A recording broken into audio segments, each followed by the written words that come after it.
Merci de vous être lancé dans ce type de soins parce que vraiment le retrait des redons, ça a été montré par plusieurs études. C'est pas une douleur aiguë comme tout le monde, je dirais.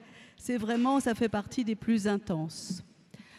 Ben voilà, nous sommes arrivés à la fin de cette présentation et donc nous ouvrons bien sûr ces différentes présentations à la discussion. Est-ce qu'il y a des questions déjà dans la salle? Oui, ici, là, il y en a une. Là aussi. On remercie tous les orateurs d'avoir strictement respecté le temps de présentation. C'est vraiment formidable.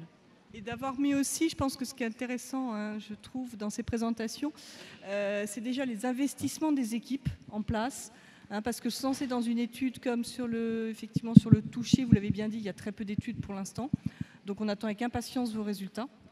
Et on a bien vu là que les nouveautés en matière de douleurs aiguës, ben, finalement, elles portent tant sur les méthodes pharmacologiques qu'aussi sur les méthodes complémentaires.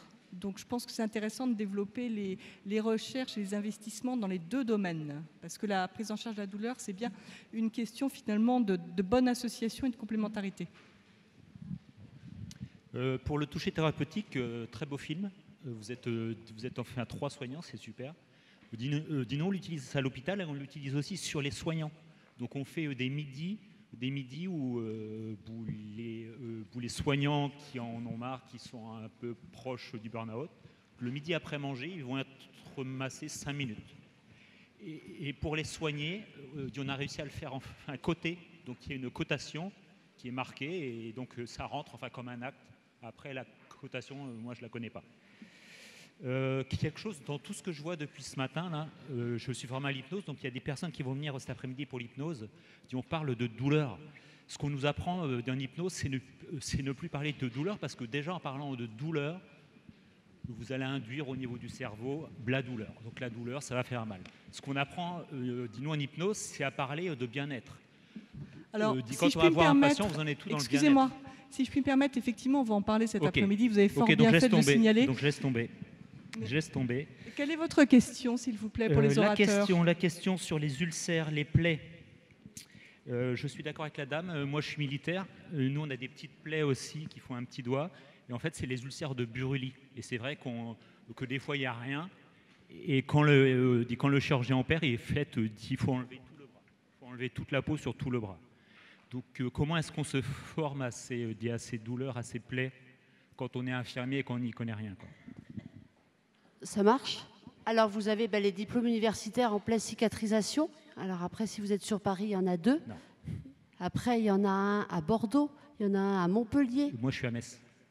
À Annecy, il y en a un à Limoges. Mais à Annecy, vous êtes? Non, je suis à Metz. À Metz. À Metz, excusez-moi. Alors là, il faudrait il y a regarder. personne qui vient dans l'Est. Hein. Mais en tout cas, il y a des facultés, il y a des DU universitaires un peu partout en France en pleine cicatrisation. Ok. Une autre question pour le freestyle en libéral. J'ai entendu dire que le freestyle, ça avait une diffusion donc en interstitiel, et donc le délai entre la glycémie et ce qu'on a sur le lecteur en urgence, qui avait un délai. Est-ce que c'est vrai ou pas? Je suis désolée, je ne peux pas répondre à cette question. Ok. Et la dernière question sur la première intervention, sur le méthoxyflurane, c'est ça? Oui. Quel est le quid pour l'utilisation quand c'est pas en hospitalier? Parce que moi qui vais mettre en libéral. Pour l'instant, il n'y a pas d'autorisation en France, c'est une délivrance uniquement hospitalière. On va passer à d'autres questions si vous le permettez, parce que si vous monopolisez comme ça toute la journée, ça va être difficile. Ok, je me tais. Donc j'aurais plus d'intervention sur la journée. Merci beaucoup. Merci. D'autres questions? Oui, là-haut, je vois. J'avais une question. Là-haut. Et il y en a une là aussi. Donc, moi, j'ai une question pour Dr Maignan. Je suis infirmière à Bourg-en-Bresse en hospitalisation à domicile. Et donc, j'ai vu votre protocole d'application, de gestion de la douleur aux urgences. Je voulais savoir pourquoi avez-vous fait le choix d'utiliser l'oxycodone en première intention plutôt que de l'actiskénan voilà, pour le traitement de la douleur chez les plus de 18 ans. C'est une très bonne question. On s'est posé longuement la question avec notre CLUD. Déjà pour utiliser en fait un morphinique à la place d'un palier 2 entre guillemets, une faible dose de morphinique. Puis après quel morphinique? En gros, notre choix, ça a été parce que ça permettait d'avoir une seule formulation pour les infirmières à l'accueil, et donc on limitait énormément le risque d'erreur. Donc en fait, on n'a que de l'oxycodone 5, et on donne soit 5, soit 10. Et donc c'était un choix en termes de sécurité d'emploi. Voilà, essentiellement. Mais pardon, en fait, parce qu'à l'hôpital où je travaille, on utilise pour une EVA supérieure à 7 l'actiskénan. Vous avez fait le choix de l'oxynormoro pour le délai d'action qui est plus court ou... C'est un petit peu plus court, mais ça se joue à pas grand-chose. Le délai d'action, vous avez vu, c'est le méthoxyflurane qui va permettre de faire le pont, en fait. Non, vraiment, ce qu'on a choisi... On aurait pu prendre l'actiskénan, on aurait pu prendre d'autres choses, mais on a juste choisi l'oxycodone, notamment en termes de facilité d'emploi à l'accueil, et qu'on avait une seule formulation pour éviter les erreurs. Voilà. C'est un choix qui a été fait avec le CLUD. On aurait pu en faire d'autres, effectivement. Merci. Mais en même temps, ces 5 mg d'oxycodone, c'est relativement plus puissant que l'actiskénan 5. Il n'y a pas d'équivalence, c'est même presque le double. Et l'actiskénan, enfin la morphine est moins chère que l'oxycodone. Enfin, c'est un petit commentaire. Tout à fait. Hein. On a pesé le pour et le contre. Pour nous, ça nous a paru être la meilleure solution en termes effectivement d'efficacité, de sécurité d'emploi.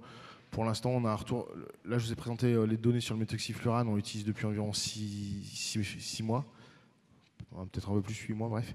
Le protocole qui est initial avec de la morphine, dès l'accueil, etc., ça fait 2 ans et demi qu'on l'utilise. On l'a surveillé de façon très attentive la première année. On n'a eu aucun effet indésirable, aucune utilisation de naloxone ou des choses comme ça. Donc, pour l'instant, on a gardé ça. Ok, merci. Il y avait une autre question, je crois. Oui. Moi, j'ai une question par rapport à l'étude pour l'ablation des drains. Est-ce que vous faites le méopa et en plus le toucher? Est-ce qu'en plus de ça, la personne qui fait le méopa ou qui fait le toucher accompagne le patient avec ne fût-ce que la parole, sans aller peut-être jusqu'à l'hypnoanalgésie? Parce qu'on voit sur la vidéo qu'elle dit, on voit qu'elle dit respirez bien fort, mais est-ce qu'elle dit plus que ça? Est-ce qu'il y a aussi cet accompagnement-là, ou est-ce que la personne se tait? Parce que pour moi, ça fait une différence aussi, parce que c'est un élément encore supplémentaire qui potentialise l'effet du méopa. Voilà. Alors d'abord, très clairement, cette étude, elle ne se fait que sur les enfants qui acceptent le méopa. Donc il n'est pas question dans cette étude de supprimer le méopa au profit du toucher détente. Mais il est vraiment question d'associer les deux et de faire la comparaison quand on a le méopa seul et le méopa associé au toucher détente. Ça, c'est une première chose. Donc le méopa, il est toujours associé dans cette étude. Si on fait l'hypnoanalgésie dans le service, le personnel a commencé à être formé aussi à l'hypnoanalgésie, mais on ne l'utilise pas dans cette étude. C'est une étude scientifique qui a été rédigée, donc on doit se tenir à ce qui est écrit dans l'étude. Et l'étude, c'est vraiment méopa et toucher détente. Alors, bien sûr, on accompagne le soin avec la parole, par l'information, et vous avez vu, nous avons fait aussi des documents pour l'enfant de 7 à 11 ans, pour l'enfant de 11 à 17 ans, où tout est très bien expliqué et fait à son niveau de compréhension, et aussi pour les parents. Donc, c'est accompagné par les documents, mais c'est aussi accompagné par la parole. Et on a même eu des enfants qui étaient très frustrés, en fait, quand sur la randomisation, ils n'ont pas la possibilité, ça tombe sur juste le méopa. Et du coup, ils sont frustrés parce qu'eux, ils voulaient avoir le toucher détente. Donc, ce qu'on a trouvé maintenant comme biais pour ne pas fausser l'étude scientifique, mais ne pas les laisser dans cette frustration, c'est qu'on fait le toucher détente à la fin, à l'issue du soin, quand on a fini le soin tel qu'il doit être fait dans le projet de recherche en soins. Mais on n'associe pas l'hypnoanalgésie dans ce contexte-là. On accompagne par la parole, bien sûr, et par l'information, mais pas par l'hypnoanalgésie, proprement dite. Merci. Une autre question? Je vais en poser une au docteur Maignan. Y a-t-il eu des études comparatives entre le méopa et le méthoxyflurane? Et est-ce que vous, dans votre pratique, vous avez l'impression qu'il y a des types de traumas ou de douleurs qui marchent mieux, pour lesquels il y a vraiment une très bonne indication, plus que d'autres. Alors non, clairement, il n'y a pas eu d'étude méopa versus méthoxyflurane. C'est justement pour ça que l'ANSM a donné un ASMR 5, parce qu'il disait justement qu'il n'y avait pas eu cette étude et qu'il fallait la faire. Est-ce qu'elle va avoir lieu ou pas, je ne sais pas. Après, sur les types de traumas, nous, on l'utilise effectivement conformément à l'AMM sur tous les types de traumas. Ça va du trauma, effectivement, de l'entorse de cheville à la fracture du col fémoral, en passant par la brûlure. Et vu qu'on l'utilise dès l'accueil, on a fait le choix du méthoxyflurane plus que le méopa, parce que le méopa, que ce soit même des petites bouteilles de 2 litres, c'est très compliqué en service d'urgence de les utiliser dès l'accueil. Donc c'est vraiment le méthoxyflurane qu'on a fait comme choix. Et ça a l'air de marcher pour toutes les douleurs. Même les douleurs, certaines douleurs qu'on a du mal à traiter des fois aux urgences, là on commence à en avoir un peu l'expérience, c'est les traumatismes oculaires. Vous savez, les projections de l'émail de fer ou des choses comme ça. Et le méthoxyflurane fonctionne très très bien dans cette indication. On commence à avoir un bon retour. Sur les douleurs, de brûlure également, où le patient arrive, il est brûlé, il a mal, donc du coup on lui donne du méthoxyflurane plus le reste du protocole antalgique. Et puis finalement on s'aperçoit que si on se dépêche, si on fait bien les choses, on arrive à faire le pansement sous méthoxyflurane si on est sur une filière courte. Et ça se passe bien aussi. Donc voilà. Mais après, il n'y a pas d'études qui disent telle douleur plus qu'une autre. Oui, c'est de l'impression clinique, tout à fait. Alors, oui, bonjour. Oui, donc moi, c'était par rapport au toucher. Donc là, vous avez fait une recherche sur le toucher détente. Alors moi, je travaille en chirurgie thoracique, et notamment avec les ablations de rein thoracique avec bourse. Et je me demandais, parce que c'est une population adulte, s'il n'y avait pas la possibilité aussi de faire des recherches sur le toucher avec activation des fibres motrices. Et donc là, un peu comme les TENS, donc associés comme traitement complémentaire ou morphinique ou autre. Est-ce que vous avez pensé, avant de parler du toucher, donc, du toucher détente, à ce type de toucher qui est un petit peu différent? Un peu en fait le toucher avec l'activation en gate control, comme les fibres motrices étant beaucoup plus rapides, les fibres sensitives douloureuses en fait passent en second plan. Non, on n'y a pas pensé, et c'est vrai que même dans la littérature, je ne crois pas que ce soit énormément décrit chez l'enfant. Ce système, chez l'adulte, oui, mais chez l'enfant, je ne suis pas sûre. Parce que nous, on est en train de faire un travail dessus. On a fait une évaluation des pratiques professionnelles. On s'est rendu compte que c'était un geste répétitif dans notre service douloureux. Et donc, avec une mémorisation, quand il y a besoin, justement, dans le futur, de refaire une chirurgie thoracique. Et c'est vrai que dans la littérature, il n'y a pas grand-chose sur ce type de douleur induite. Et donc, on est un peu à la recherche. Et c'est vrai que pour l'instant, nous, on n'utilise pas le méopa à cause des soucis de la chirurgie thoracique et de pneumothorax. Ça n'a pas été validé. Donc, on utilise énormément de morphinique, et bien sûr avec la relaxation, la détente.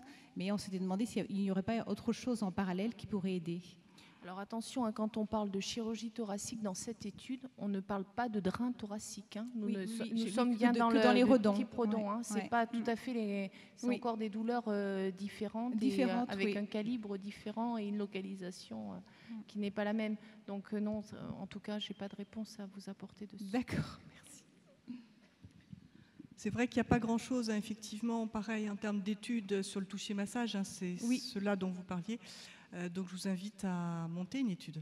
Oui, justement, on y pense. Mais il faut, je pense qu'aujourd'hui, il y a de belles initiatives dans de nombreux établissements et que si on veut pouvoir voir se développer ces techniques et pouvoir les éprouver, c'est nécessaire que vous puissiez évaluer vos pratiques et avec une conduite d'étude telle qu'elle est présentée là, avec un protocole de recherche extrêmement bien cadré, et ça, c'est absolument fondamental, je pense. Oui.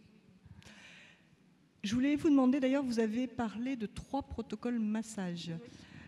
Détente, pardon, toucher détente. Donc ça veut dire que vous proposez à l'enfant de choisir celui qui lui conviendrait le mieux. Donc un petit peu nous en dire plus, parce que ce qui me paraît intéressant par rapport à la première partie de la matinée, c'est que là on retrouve la place du choix du bénéficiaire. Non seulement on retrouve la place du choix, mais même si légalement on n'a pas besoin de l'autorisation de l'enfant mineur, nous on a bien mis dans notre protocole que son accord oral était indispensable. C'est-à-dire que des parents qui forceraient la main en disant Oui, nous, on veut absolument, mais l'enfant qui ne veut pas être touché, parce qu'il y a des enfants qui ne veulent pas non plus, et ce n'est pas propre à l'adulte, on est très clair là-dedans dans notre positionnement.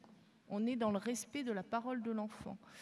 Tant qu'aux 3 techniques, en fait, l'histoire, c'est qu'au CHU de Limoges, le toucher détente, il a commencé pour le personnel, avec des ateliers pour le personnel sur des temps donnés, qui se font maintenant avec même des personnels fixes qui sont au CHU de Limoges. Et une des aides-soignantes qui était formée travaillait en pédiatrie, et c'est elle qui est devenue formatrice. Elle a été formée pour être formatrice, et elle a formé l'ensemble du personnel. Plus de 80% maintenant de l'équipe est formée au toucher détente, et c'est associé complètement au projet. Et ensemble, on a défini 3 techniques de massage: les membres supérieurs, l'abdomen et tout le cou, les cervicales, tout le haut du corps. Alors évidemment que si c'est un enfant qui a un redon positionné en abdominal suite à une péritonite, c'est pas là où on va lui proposer, bien entendu.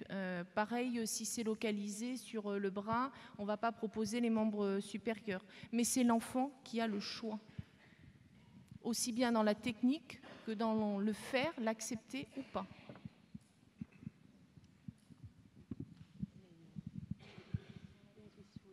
Là-bas. Oui, bonjour, Bénédicte Lombard.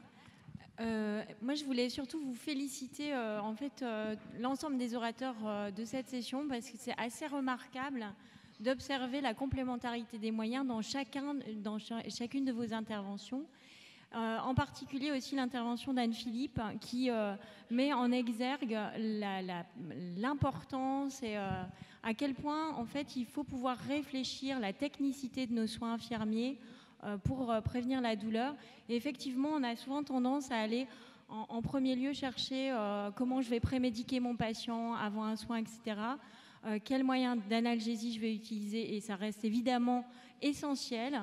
Mais il y a toute cette part extrêmement précise, extrêmement professionnelle et technique qui est incontournable dans la prise en charge de la douleur des soins, et en particulier des pansements. Donc merci beaucoup. Un autre aspect, on a vu la recherche paramédicale, et effectivement les choses, elles doivent s'interroger d'un point de vue très méthodologique, et bravo à Limoges pour ça aussi.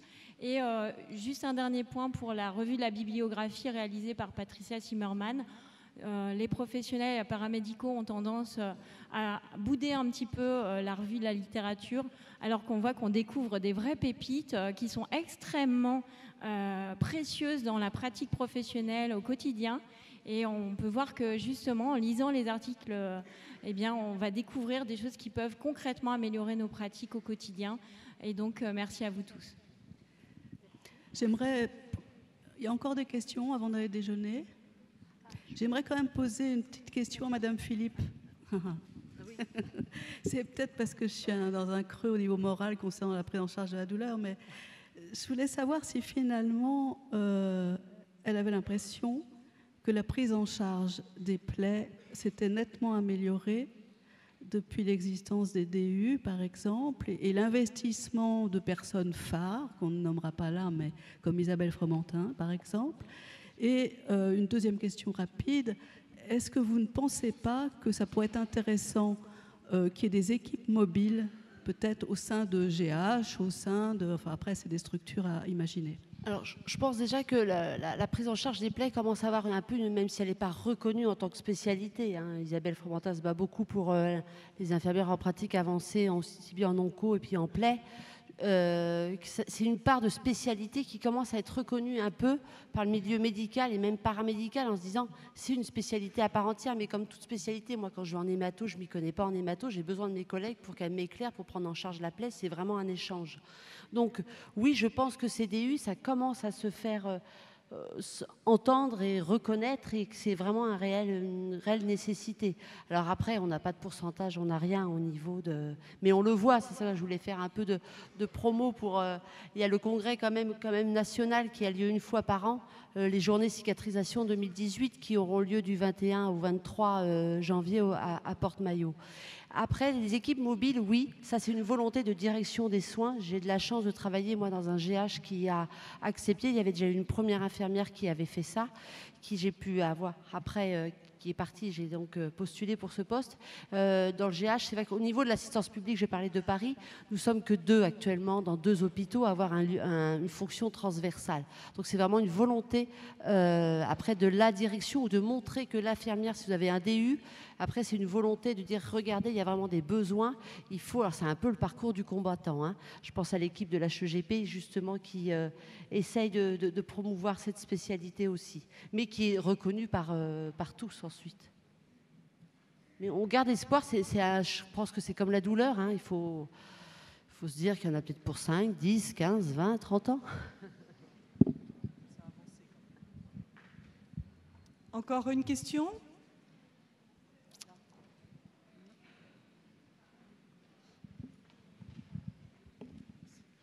Oui, c'est à propos de méthoxyfluorane. En fait, si j'ai bien compris, on n'est pas prêt de le voir en ville. Et c'est dommage parce que moi, je suis maître-co dans une maison de retraite à Mélan, donc pas très loin du CHU de Grenoble.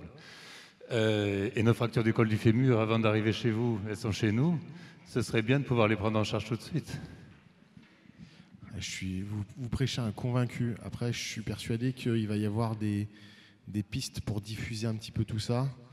Nous, on a les médecins correspondants SAMU qui vont probablement en bénéficier. Je sais qu'il y a eu ou il y aura encore un débat sur les pompiers. Est-ce qu'il faut qu'ils en soient équipés? C'est pas moi qui vais répondre ici. Mais je peux vous dire que, par exemple, au Royaume-Uni, les policiers en ont sur eux. Et vu qu'ils sont généralement les premiers sur un lieu d'intervention d'accident, ils peuvent l'utiliser. Et donc, ça... Effectivement, je pense qu'en fait, si on s'aperçoit que ça marche si bien que ça, entre guillemets, ça va se diffuser. Il faudra patienter un petit peu, mais ça va arriver jusqu'à Mélan. Daniel,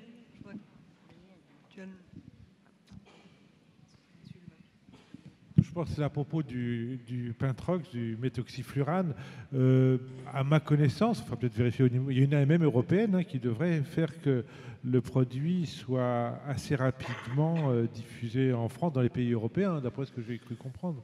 C'est les particularités de l'Union européenne. Effectivement, il y a une AMM européenne, mais à l'heure actuelle, il n'y a que la France, la Belgique aussi, je crois, qui l'ont, parce qu'en fait, après l'AMM européenne, il faut quand même une autorisation du pays. Et c'est là où, en fait, l'autorisation française ne concerne, par exemple, que la traumatologie du patient âgé de plus de 18 ans, et c'est une dispensation uniquement, pour l'instant, en pharmacie hospitalière. Oui, alors ça, c'est en effet, ça c'est bien. En tout cas, ils risquent, les patients français pourront en bénéficier. Et là, en effet, on pose l'autre grande question autour du méthoxyflurane, c'est la traumato, mais il y a toute la douleur des soins. Et en effet, on a très envie, quand on voit un peu cette littérature, et oui, c'est sur beaucoup de soins, un certain nombre de soins qui sont, où ça ne marche pas, les méthodes classiques, l'homéopathie ou l'association avec des morphiniques. Je pense que le Pentrox peut être vraiment une solution, mais là aussi, il faut que les habitudes, les mentalités changent, parce qu'avec ce produit, en plus, avec son background, comme vous l'avez dit, d'insuffisance rénale, c'est pas évident d'aller se lancer chez des personnes âgées avec ce type de produit. Juste très rapidement sur les personnes âgées, là je vous ai montré les données australiennes, plus de 130 000 patients, il y en avait 70 000 qui avaient eu du méthoxyflurane. Dedans, ils ont fait une analyse en sous-groupe sur les personnes âgées, mais il n'y a pas d'insuffisance rénale. Les concentrations sont vraiment trop faibles pour créer des lésions fluorures qui vont donner des lésions rénales. Après, sur la douleur provoquée aux soins, il y a beaucoup d'études qui sont en cours en France aujourd'hui, notamment dans les services d'urgence. Réduction des luxations d'épaule, etc. Mais il y a aussi tout ce qui est douleur liée au pansement. Donc ça va forcément effectivement se développer dans cet axe-là, qui est un axe très important. Une toute dernière question ?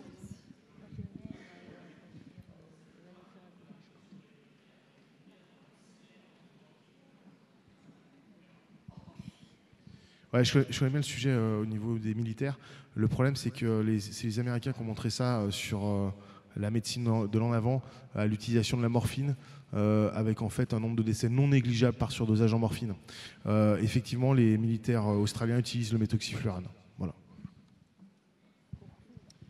Bien, en tout cas, un grand merci à tous les orateurs, déjà pour la qualité de leur intervention.